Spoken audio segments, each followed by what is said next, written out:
In recent developments, Salvadoran President Nayib Bukele stated that he has no intention of returning Kilmar Abrego García, a Maryland resident who was mistakenly deported to El Salvador. Speaking during a meeting with former President Donald Trump, Bukele emphasized, "How can I return him to the United States? Of course, I'm not going to do it," suggesting that aiding in such a return would be tantamount to smuggling.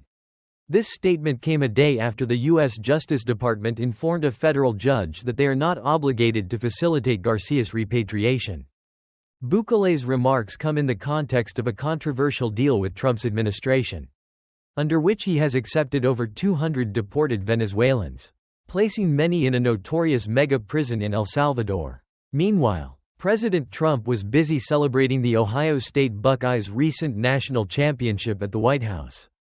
In a related note, the Trump administration announced a significant funding freeze of billions of dollars to Harvard University after the institution rejected demands for extensive changes encompassing governance, admissions, and hiring practices. Harvard officials critiqued the directives as unconstitutional.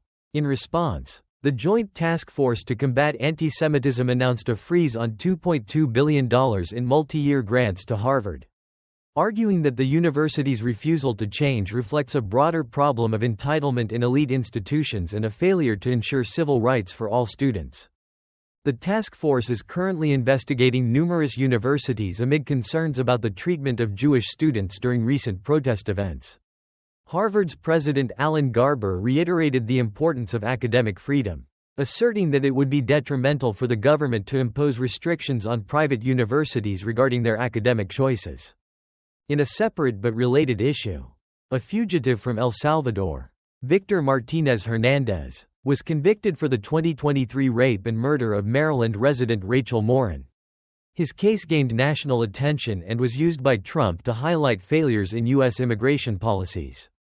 Martinez Hernandez, who had unlawfully entered the U.S. multiple times, now faces a sentence of up to life in prison.